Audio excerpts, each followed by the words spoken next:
বিসমিল্লাহির রহমানির রহিম।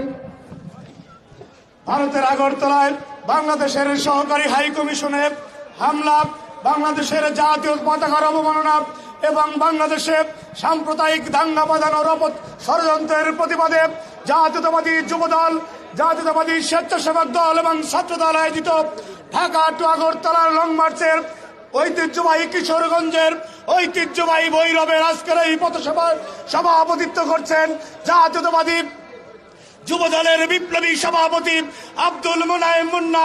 প্রধান অতিথি হিসেবে উপস্থিত হয়েছেন জাতীয়তাবাদী স্বেচ্ছাসেবক দলের বিপ্লবী সভাপতি এস এম জিলানী। উপস্থিত আছেন যুবদলের সাধারণ সম্পাদক নুরুল ইসলাম নয়ন, স্বেচ্ছাসেবক দলের সাধারণ সম্পাদক রাজীব হাসান।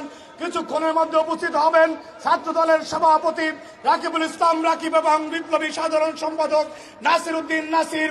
সবাইকে এবং উপস্থিত জনতা, আগ্রাসন বিরোধী উপস্থিত জনতা, সবাইকে আগামী বাংলাদেশের অনিবার্য নেতৃত্ব, বাংলাদেশের কোটি তারুণ্যের প্রাণের স্পন্দন তারেক রহমানের পক্ষ থেকে সংগ্রামী অভিনন্দন এবং শুভেচ্ছা। সংগ্রামী উপস্থিতি, বক্তব্য খুবই স্পষ্ট।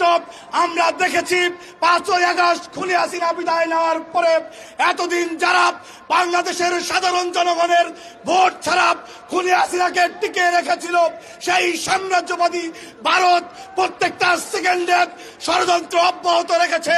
সেই ষড়যন্ত্রের অংশ হিসাবে বাংলাদেশে একটি সাম্প্রদায়িক দাঙ্গা লাগানোর জন্য এই দাবিদারিবাদ শক্তি অপচেষ্টা করে যাচ্ছে। কিন্তু বাংলাদেশের স্বাধীনতা সার্বভৌমত্বের অতন্ত্র প্রহরী দল, জাতীয়তাবাদী দলের নেতাকর্মীরা যতক্ষণ সজাগ আসছে 56,000 বর্গ মাইলে এই ষড়যন্ত্র আমরা টিকতে দেব না ইনশাআল্লাহ। প্রিয় উপস্থিতি, আজকে যে এই ষড়যন্ত্র চলছে বাংলাদেশে একটা ঘটনা এরকম ঘটে নাই।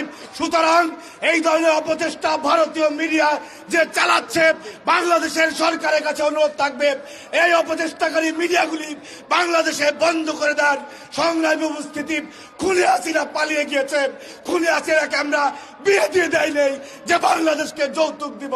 সুতরাং আগামী দিনগুলোতে তারেক রহমানের নেতৃত্বে স্বাধীনতা সার্বভৌমত্বের প্রশ্নে বাংলাদেশের সাধারণ জনগণ, আমরা হিন্দু, মুসলমান, বৌদ্ধ, খ্রিস্টান, যে যেই ধর্মের হই না কেন, আমাদের একটাই পরিচয়, আমরা বাংলাদেশী, আমরা বাংলাদেশী, আমরা বাংলাদেশী।